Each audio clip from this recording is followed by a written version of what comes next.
Pour ça, ici, la quitter. Ah bon? Ah ouais. Zamba Pambolona. Amen, amen. Vraiment, ils ont une émission moko et pas tengaï. Il y a ces là bazos et l'angle sous. Ok. Alors, et donc aux autres les gens dans révélation en Zambie. Amen. Et pour d'accueillir des peuples dans Zambie, va découvrir Makambo Mondamoni les autres la katina bang. L'homme de Dieu a vous la parole. Mais de l'autre d'Angana a expliqué qu'il y a les trois sortes de la sorcellerie. Ok. Sorcellerie du sang, sorcellerie inconscient, la sorcellerie conscient. Et dans la sorcellerie du sang, donc on retrouve Barène, Nabaroi. Là où il y a la sorcellerie du sang, il y a un esprit à non-accomplissement. Donc la sorcellerie du sang, et où tu as mis dans ma famille à polygamie. Donc sorcellerie du sang, et quoi je m'appelle à libérer. Oh. Ah oui? La sorcellerie la plus mauvaise, c'est la sorcellerie inconsciente. Parce que tu peux sacrifier toute la famille. Aujourd'hui, tu peux sacrifier les bottes dans mon bima. À l'autre moment, on va donner une instruction. Abata, vous étiez, bima dans le salon, bima dans le salon, au monde nini. Ote, na moni ba mbisi bale.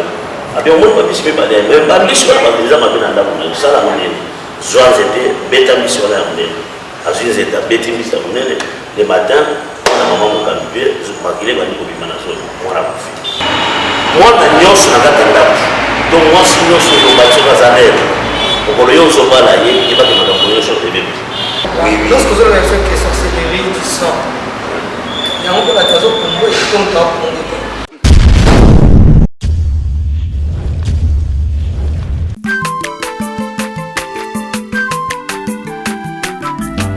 Azamwana motote po akosangai abongwani pete po awangata Nzambe ya le Nazarien, le Nazarien.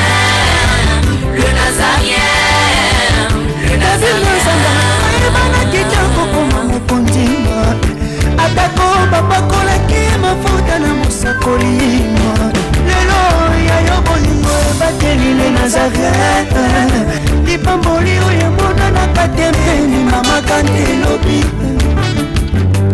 koleke mapapu masope mafuta tokokesitana longo na nzambe oyo babenga na makomi. Et il dit à Gédéon, je te connais avant que tu sois concis, parole de l'Éternel. Shalom, bien-aimé. Dans le Seigneur, peuple de Dieu, amoureux et amoureuses de Jésus-Christ, aussi ceux-là qui aiment bien la princesse de l'Éternel, Maman Tiffany, vous aimez aussi le Nazaréen, votre site, qui vous bénit chaque jour. Aujourd'hui, comme à l'accoutumée, dans cette émission témoignage, une émission qui vous bénit, hein, là où les gens ont expérimenté des choses avec l'ennemi, aussi avec le Christ. La princesse, pour vous dire rien que la vérité, comme disait Jésus. En vérité, je vous l'ai dit, je reçois le bishop, l'homme de Dieu, Marc, donc c'est lui, mon invité spécial du jour. Alors, à la Kaïbiso, la sorcellerie. Inconscient, conscient aussi, la sorcellerie du sang. Et aujourd'hui, on s'est retrouvé dans ma réalité. Et belé au zinga. Mais avant toute chose, mon invité est déjà sur ce plateau. Je demande à Yves Bolofa qui est derrière la caméra de donner ses cantiques pour la gloire de notre Dieu. Et j'ai dédié ces chansons à Papa Guy Labala et Maman Lauriane Labala. Pourquoi pas toute la famille, Maman Louise depuis l'Afrique du Sud, ainsi que ma petite soeur Marlène Bouilly. Régie à vous.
Nazokatela nzambe losako na se siko. Nazokata losako siko kuna. Nalingi nakatela nzambe losako. Losako awa. On y va. Allez, katela. Allez, tozosonga siko, tozosonga. Tikela katela.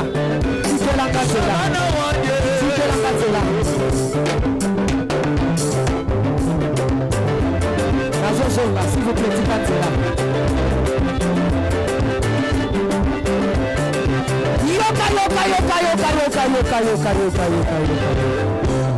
Olingi lipal, Olingi kopot, Olingi mosala, Bona nini.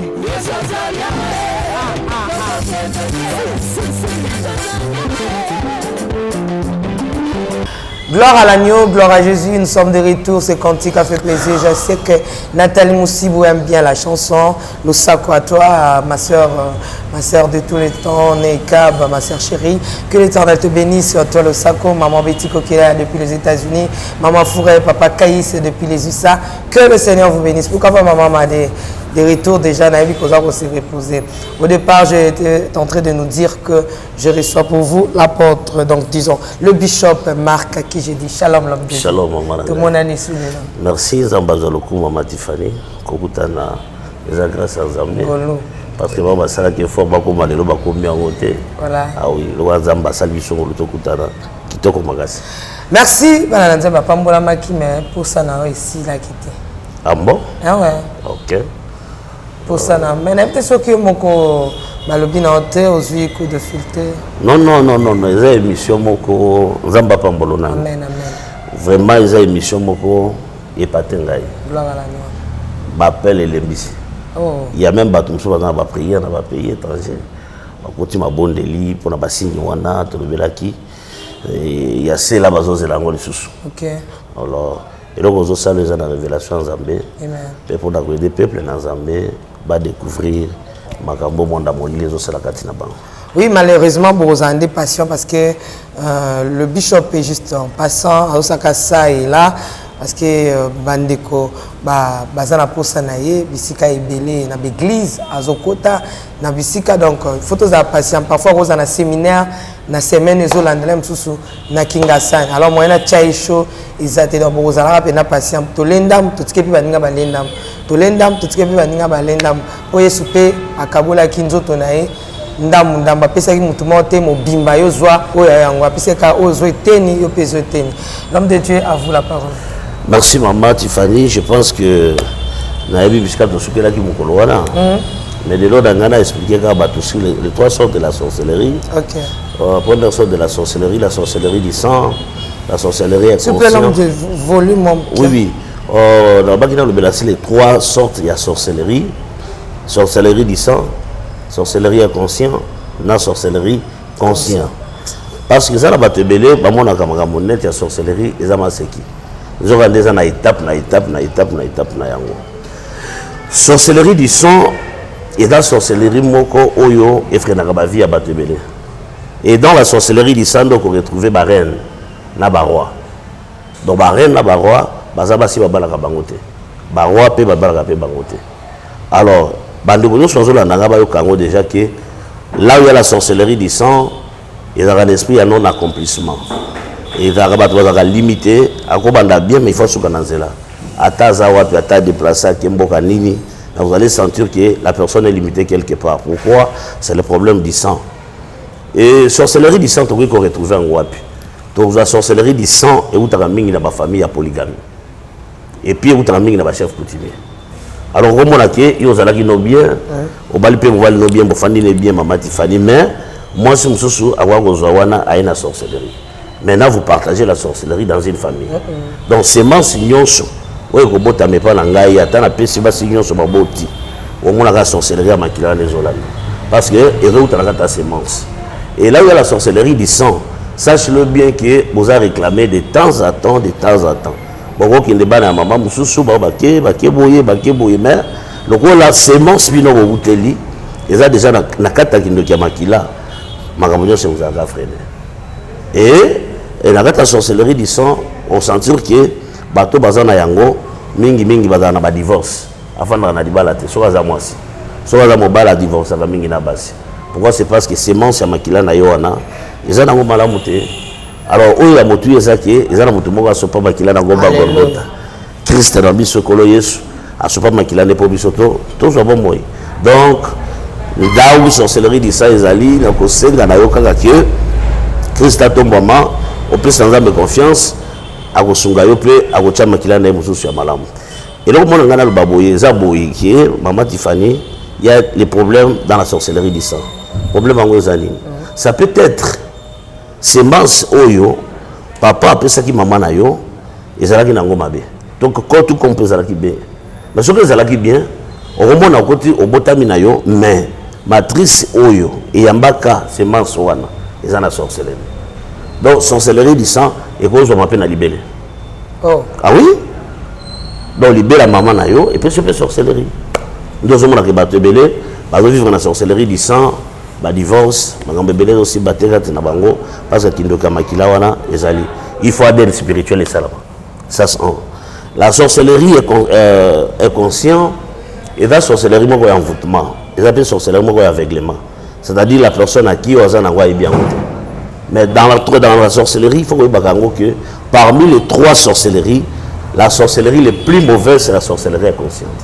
Parce que tu peux sacrifier toute la famille. Aujourd'hui, tu peux sacrifier les botans dans le monde. Alors, dans le monde, mingi, là où il y a la sorcellerie inconsciente, tu peux faire un sibiti. Au sentir qu'il n'y a pas de monde qui fait dans la famille. Mais il y a besoin de sacrifier.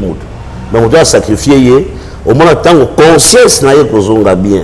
Avant de dire, c'était pas qui n'a pas Matifani na boutou. Je vais dire, c'était un Matifani.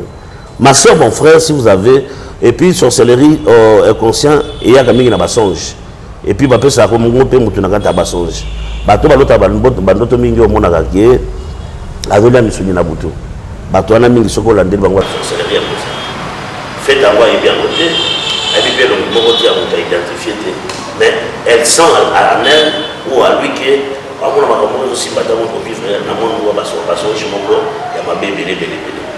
Et puis la gata sorcellerie wana inconscient, la sorcellerie wana et même mingi famille dans un enclos. Donc famille va vous jeter, va vous mater parce qu'il y a un homme à le contrôler par ça. Donc la sorcellerie on a suppose dangereux dans vos années. Mais parce qu'on va sacrifier n'a pas le bon. On sacrifier le bon dans mon bimba, va vivre dans mon bien, mais il faut sentir que na mona ka bandoto mona ka ngaba. Plus surtout on a mutalo ka bandoto ke akangi batu, akangi mona na ye, akangi bande mona ye, akangi batu moko. On quand il le fait dans des songes, sache-le bien que tu es dans la sorcellerie inconscient, aux hommes mamutuna envoûtement, des hommes mamutwa puis na sacrifice. Alors, on a que bato ndenge wana vi na bango mobimba bazo ko mabato sans le savoir. Mais yemo kwa yemi. D'ailleurs, il a mis le solo, maman mon cabinet à l'époque. Maman mon cabinet wana abandé au centre de la macasse l'église na bango. Et tant pendant au centre de la mingi, il a empêché des gens.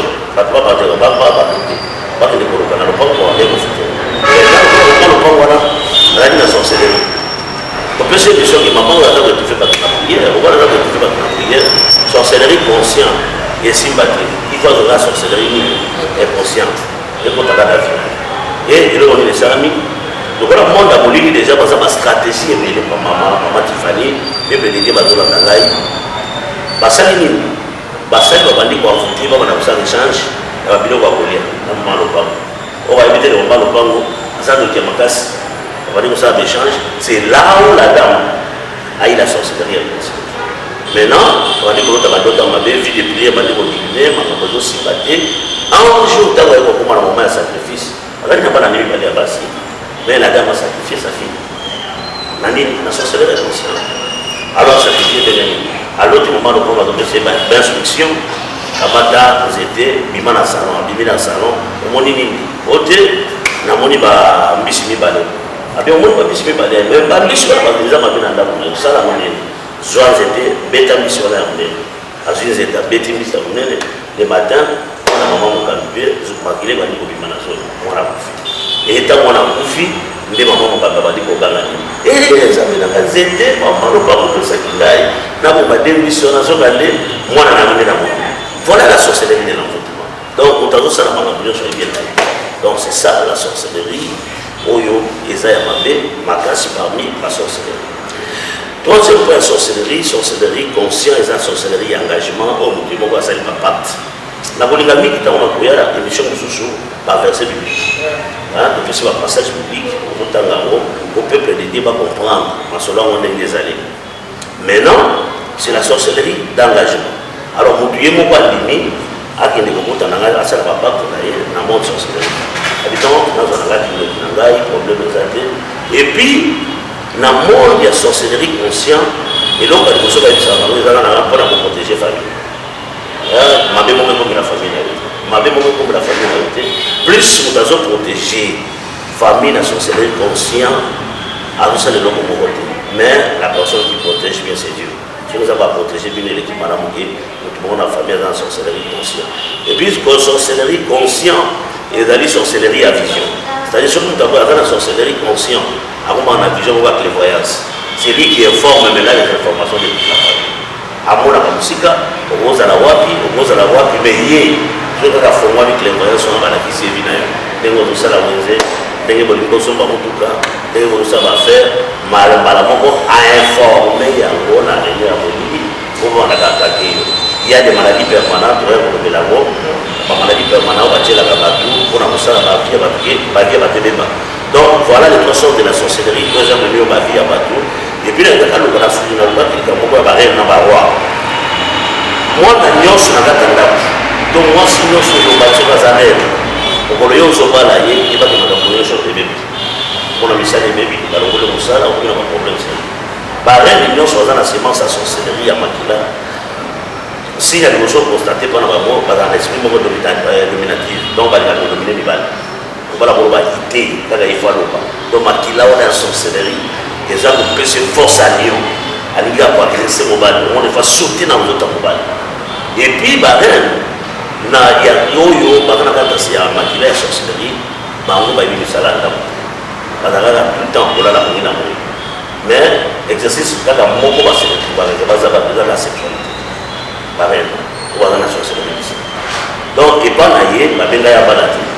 Mais pour naïe, ça va faire que je suis ma vie à baladé.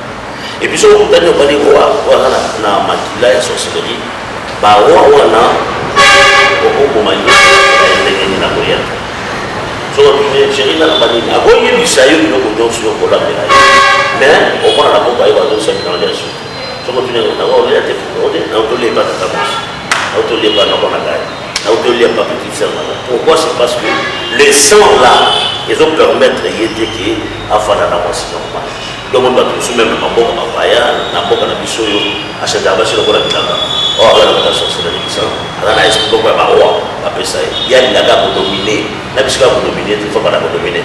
Donc c'est ça, Maman Tiffany, le peuple des gars a un problème sérieux, c'est parce qu'il il se retrouve dans trois sortes de sorcellerie, les gens vont passer pour la base de l'obico, et puis il y a ce cas de délivrance, c'est pour ça que bien sûr, l'autre côté il y a la question.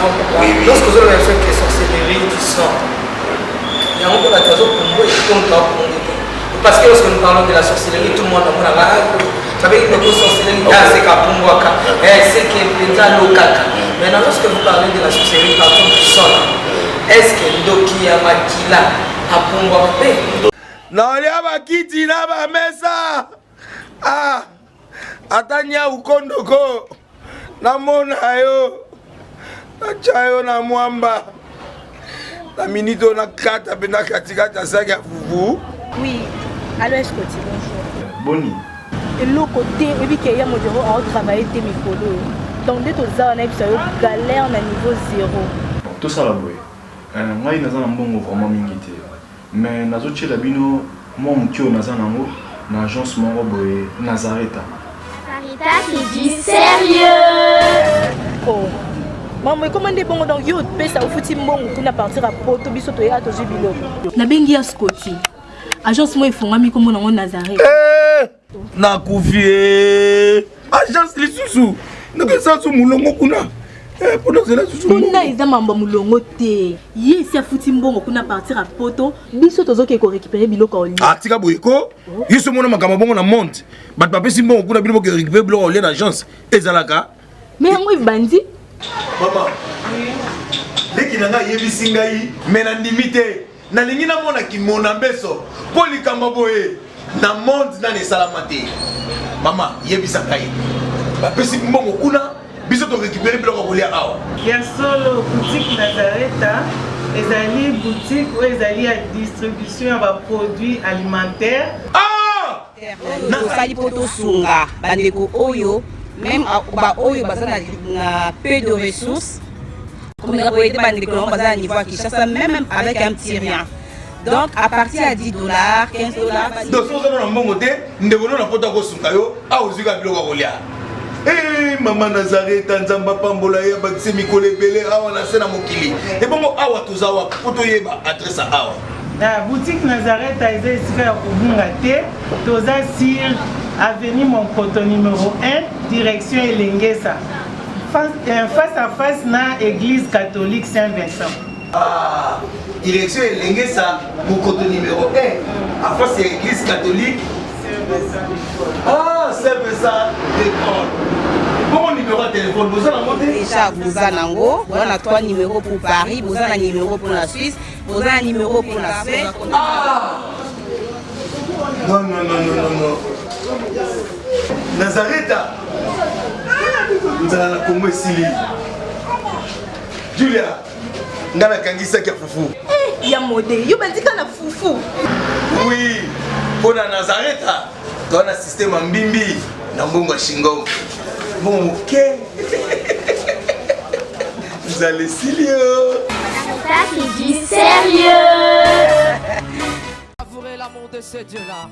Bana nzambe napesi bino mbote bino nyonso nalingi koyebisa bino boye vendredi toza na live awa na kati ya Nazareth vraiment bino nyonso bozala prêt bato nyonso baza na ba problème boya kolanda yango biso tokozala face à face na bino bato nyonso balobaki ke baza posa mama Deborah ba poser ba question mama Deborah kozala na bino bo poser ba question na bino la réponse à bino pe bokozwa boya ka bino mon côté ba malade zwa moto oazo bela moto azana problème tokosambela nzambe akopesa biso solution vendredi o le 30 avril biso tokozala ensemble bino nyonso boya ba numéro batie kuna na se eza o bokoti na contribution na yo puisque oyebi kaka ba pareil on a nyonso eza mbongo donc tinango vendredi tokokutana à partir de 18h tokoloba tokobondela tokosala ba prière ekoleka malamu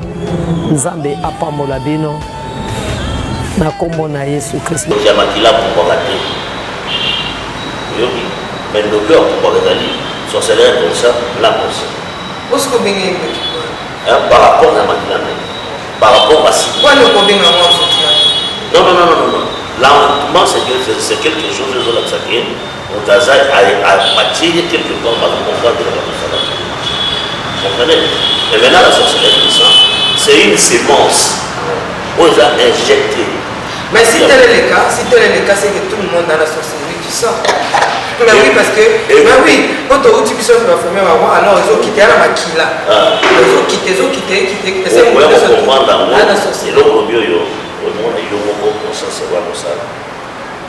Sorcellerie du sang. Nous devons comprendre la passion compétitive. Raison là. La finale. On a dit que nous sommes l'autre d'auto, on a pas mauvais sort de la vie. Les mêmes songes, on a surtout passé dans un loyer pour la deuxième fois. On a pas mauvais de la limite. Donc, les gens ont ça, ça va mourir. Nous sommes l'autre dans d'auto, on a pas mauvais de ça. Mais est-ce que tu es dans le Dieu? Oui. Lorsque sorcellerie, c'est pas mon bal, c'est pas moi, c'est pas moi. C'est quoi les autres bannières? Donc ça va dire de cause place soit on a dit fallait que l'on va dans la unité bien compliquée nous ça on s'en a dans d'autres azana azan d'autres tant que il y a une sorcellerie qui s'en va, une sorcellerie, la sémence à sorcellerie qui s'en va. Mais flamme de cause à la tête. Pas dans ce moment où il y a un bon moment que ça est clairvoyance à fond. Par exemple, on va mettre sur le monde en Belgique. Il y a un dame en Belgique, quand on a un monde alors en Belgique, il y a un moment à la Belgique. Maintenant, on a un Yawa. Moi, on a un sang de la mine d'église, moi, on a un publicité. Mais là, on est des salami. Maman a eu ici, sur le non. Moi, on a un Yélaï. Mais moi, tous les Yélaï, exactement. Matika qui va aller dans votre troisième fils. Il y a maman va travailler miso awa, va travailler miso awa. Donc même si on peut même avoir qui na miso là, bah là bien miso bien. Mais miso là qui travaille, il fait des magasin on a montré dans ce fond. Les mois en temps aller au miso fond ni, pas comme dans ce sens. À saccager ma boulot on a Belgique là, des mois d'été. Comme il kambu ya miso fond, mana fait dans autre né. La vie de zo ba ça va on miso fond. Différence ya miso fond mi ya ni différence ya miso fond mi ya ni na scène ensemble. Prophète, prophète, mes yeux sont ouverts. Nazomona, ndoki je ne fais pas ndenge parce que moi parce que ça ndoki. Voilà aussi du premier bien. La dernière fois, voyez bi barobi, voyez ba arbre na ba. C'est ça c'est la vie. Tu sais ici dans le monde il y a clairvoyance à sorcellerie, la clairvoyance il y a le domaine prophétique. D'ailleurs, quand il est dans le domaine prophétique, dans la prophétie, nous avons les prophètes au ministère. Nous avons aussi les prophètes au don. Un prophète au don, hasard la personne a dit qu'il n'a pas un soubassement de la parole. Donc, il prend la Yézabel à R. Nosso, à Rofanamé, au Fanny Boué, à Gandhi. Or, cette question est capable de la terre, tout à fait pour le. Moi, j'ai pu commencer à prophétiser sans tout faire, parce que, quand même, quand on parle de l'Esprit Saint, on parle des gens qu'on appelle Jésus-Christ. Est-ce que Jésus a fait la vie à la différence c'est que où il y a qui et dans la clairvoyance il y a limité. Vous voyez, à mon avis, c'est fini. Mais où il y a quand le Saint-Esprit agit dans la vie de quelqu'un, Zamba est au-delà. Mais point où il y a un problème pour la majorité de ma prophète bazar na RDC. La vie n'est pas la mission. S'il y a des prophètes, on va dans la bourre de M. Bélé, et Bélé va dans la maquille, il y a un ah oui, va dans la clairvoyance satanique. À taille de Moza, vous avez monté, il y a 60 sacolas, par exemple, on a dit soudainement, on a dit soutien au rap, mais comme tu es maman, on a dit que le talent est ça, ce n'est pas dit. Voilà ma prophétie avec intimidation. Clairvoyance satanique. J'ai des preuves dans mon décontrôle. Nous sommes à la dimension de la roquette. Et c'est là, avant si nous avons une adoration, parce que nous avons mis sur le monde. Nous avons mis sur la futilité. Or, un bon prophète de l'éternel qui prophétise, la prophétie est conjuguée à 3 temps. La passée, la présente, la future. Mais par contre, il y a la future. Comme si maman Tiffany, nous avons dit on se voit que c'est la mission de la on a dit bien que la et ça la même.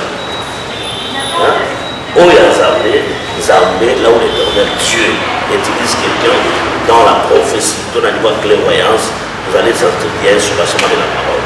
Parce qu'un prophète ne prophétise pas, il parle de la parole de Dieu. Quand on parle de la parole de Dieu, c'est les orientations.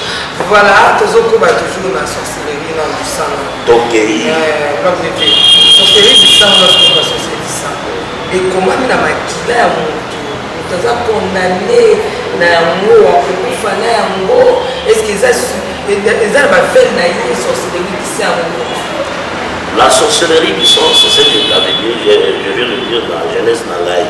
Elle sera dans le biquet et vous avez la mauvaise sémence. Et tant que vous avez la mauvaise sémence, voilà, la mauvaise sémence, on a des mauvaises paroles prononcées de génération en génération. C'est-à-dire des mauvaises paroles prononcées, voilà, des alliés liés dans la sémence où vous avez la yango, mais ils ont la Bible, ils ont déjà la monde, il y a mon idée à sorcellerie que non, à tant que tu as matin, qui dit que mon idée déjà maquillé, ils ont la sémence de sorcellerie. C'est quoi le camarade, les gamins, papa, il faut tout donner moi pour il te moi tout pas moi la voir qui n'a qui moi de ça voilà mais l'homme de Dieu même que vous avez maîtriser mon domaine en ami selon vous pour les choses qu'on a quoi dans mon là débat des arènes, mais actuellement c'est comme si la invité excuse là. Oh, école un tel équipe na Kindoki Makas. Limbisanga de l'homme de Dieu. Et c'est Yemanaka. Yakawana Batoana. On est banni. Et ça a début qu'on auto évacué dans cette nation Makas. So moni ba ka bien. OK. Aluka na ba kon. Selon you. Ko se fuki Kindoki Makas. 10 ans évacué par banana. Kitoko Makas. Sorcellerie 10 ans et fallait na Batoana ba ya ba ko. Oui, il y a pas mal de champions. On a dit, on va dire que ça va divorce militaire, on divorce, mais bango, parce que la nana va bilima ya mai, comme il dit maman ya mai, maman là qui est pour nous baser à kabambis, azana ilima que ça ne pas mission, on a passé la départ, dans la bombe, on peut na famille on peut sur ces licences, on peut pas bilima ya mai, on a tout pas dans la route, anga baba pour c'est pourquoi on a un prisonnier résident surveillé, attaqué du fait des fins. D'accord. Oui, oui.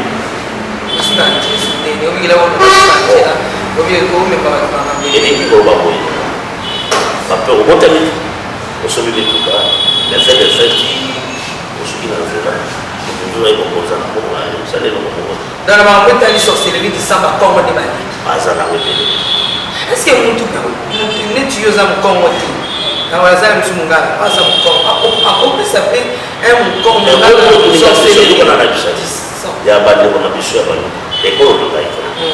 a une sorcellerie, il y a clairvoyance.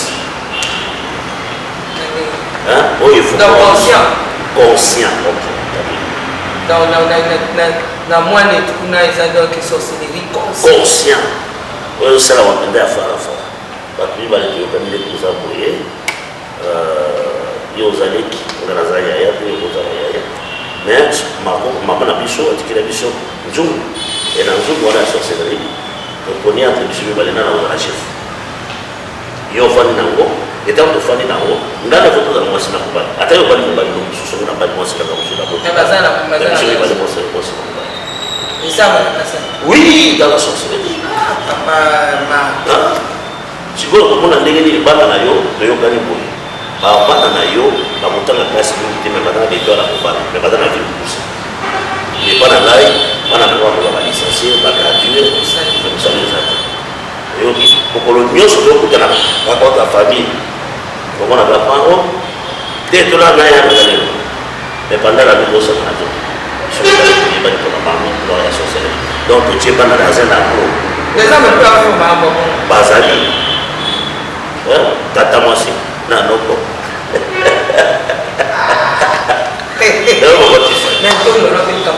donc omona sikoyo bana bakufi zuwa na monda moliba bisibisi na komunike yo bomona bana na yo omotikalaka na mona na yo na bomi mobandi bomi mobali na ngapi mwasi na ngata ye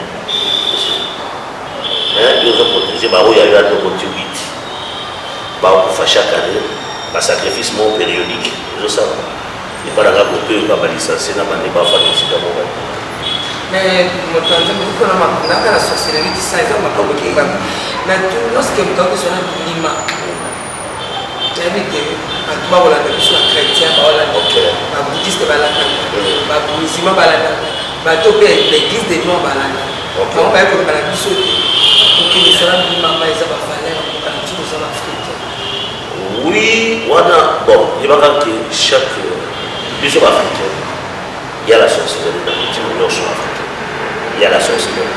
On n'a pas parlé à la oui, mais il n'y a pas l'émergence. Nous sommes toujours limités. Avec un blanc, ça n'a pas sorcellerie, mais va améliorer, on va améliorer notre science. On va avoir ça là-bas, avion, on va pilote, béné, on va piloter, on va là. Mais puis, nous avons pas voir où. Nous sommes dans notre maman qui fait. Miki miki zalaka, maman va demander que papa miss. Maman va demander que papa n'a on a continué à avoir 12 heures, mais on a espéré on n'a pas terminé l'image de notre ça va se dans cela à sortir et on va écouter dans notre aller va imposer des gens et on va si il y a un peu mission comprendre que on est tout dans qui n'a pas il a pour ça qu'on a pris sur mission nous allons déjà aussi dans le monde sorcellerie inconsciente, papa. Dans la sorcellerie inconsciente, donc, et là, l'émotion, on va nous sentir toujours même à ma charge. Parce que pour nous, on va nous la bien. Moi, on a mon guinée, tu vas bétio, et tout le temps, on a ma casse.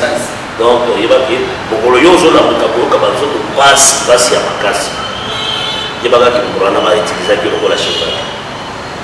Ma casse. Ah oui. Mais là, tu as un mécanicien, tu vas mettre la police qui va aller à cause de la fatigue, dans la fatigue, dans la fatigue. Mais dans la cause de la sorcellerie, tout le temps, sur la région, la métal est battue sur la table. Même si on va avoir la classe, il faut que la moussaille. On va battue sur la table uniforme, et puis nous, tout le monde est dans la boule. Alors, moi, je vois la copie pour moi, et donc il est sur la table. Et là, pour nous, donc, la sorte de battue pour moi. Et puis, par des songes, on a les gens comprendre que non, mais on a dit que le bébé m'a dit na fou. On a dit que c'est le tuba qui est dans ta main. Et là, on a dit que on a dit que ça tête pas. Mais nous sommes donc on a une conscience là et pour là faire comprendre. Je suis dans la sorcellerie. Sorcellerie inconsciente. Il y a la sorcellerie, il y a des sorcellerie consciente. Le nini parce que nous avons tout le monde tout est nous la carte de l'occultisme comme attaquant au fur et à mesure à vous faire la recherche pour la sorcellerie consciente pour conscient voilà la toute première des choses il faut que ça dans nos moments partenaire et famille voilà normative là quand tu sacrifies quelqu'un c'est important en famille directement il faut m'attaquer. Et puis tant que vous pour sacrifier les gens pour Dieu pour servir le la chaise dans le monde de la sorcellerie. Dans le monde de la sorcellerie consciente tu seras quitté. Ah ça va quitter. So il est là le monde de ce que on va pour les quitter les quitter à pour la sacrifier. Qui tu quittes qu'est-ce qu'on va remplacer? Ça va remplacer là soit les tirer là. Vite. Papa, l'autre comme tout le monde a sorcier, il y a est-ce que il faut pas les sana dans le monde il y a sorcellerie dans le monde il y a monde de ténèbres sorcellerie ça le petit qui il y a parce que les sorcelleries là donc bizarre très bizarre rien de bon dans la vie déjà mais déjà à niveau il y a des polo wana oyo tu peux tanga na ya mutanga ba wote ko tanga ba sur la mariage alors à toi là bango ça très élevé par rapport à la niveau de la société. Alors, à vous, vous satisfaites et c'est bon. Oui, je vais vous dire que je vais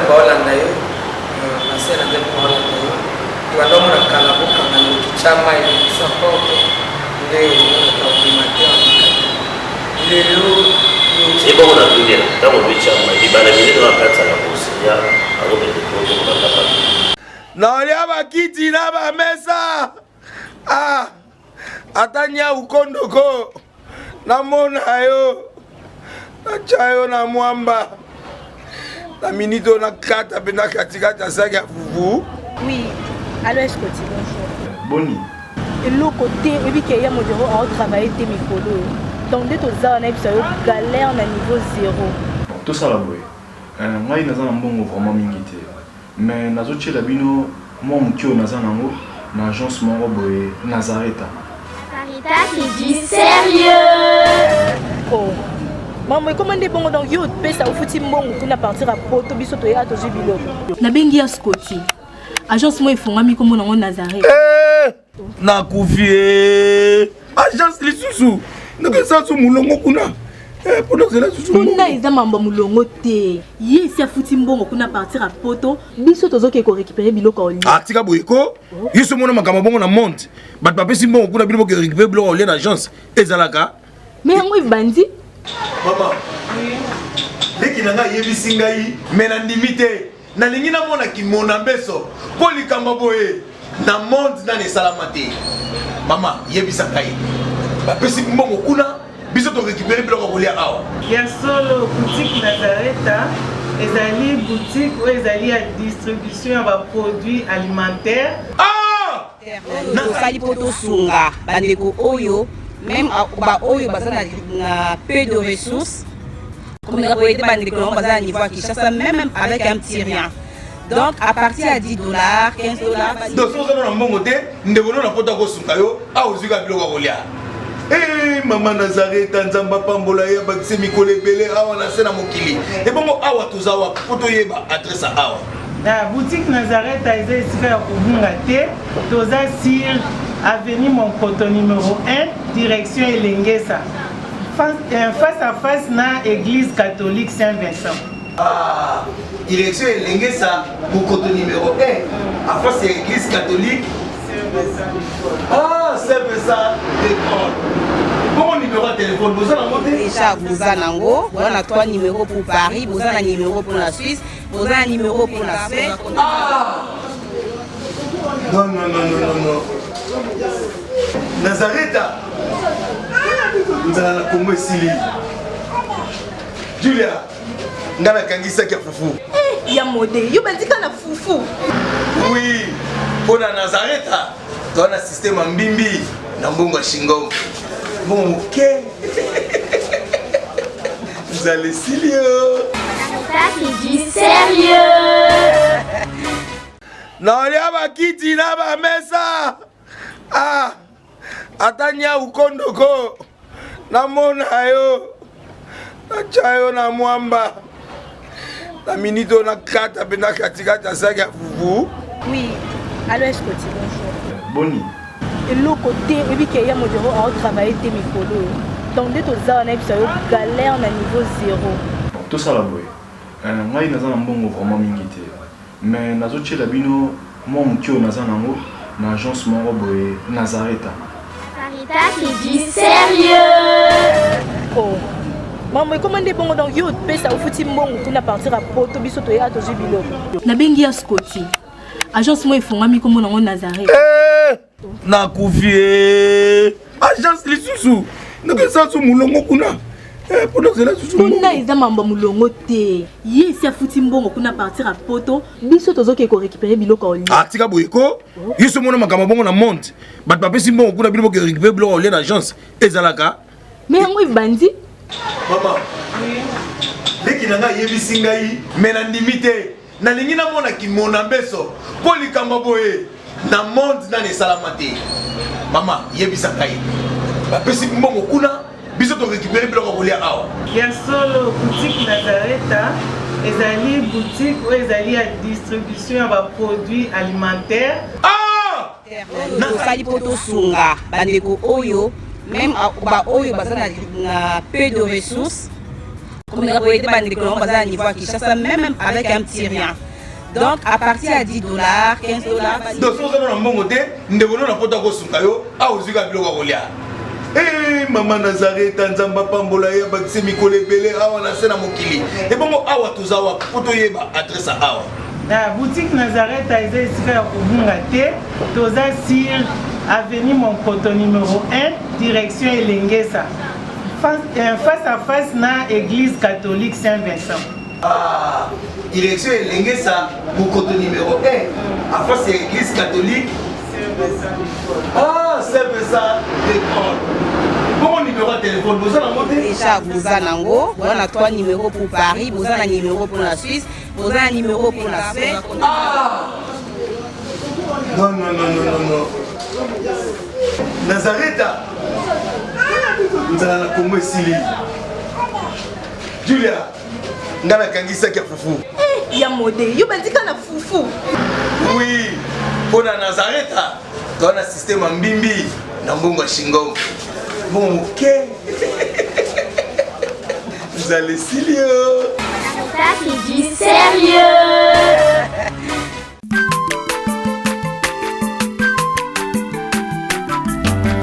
aza mwana moto te po akosa ngai abongwani pe te po awangana nzambe ya le nazarien, le nazarien, le nazarien, le nazarien. Ayebana kitoko koma mokonzi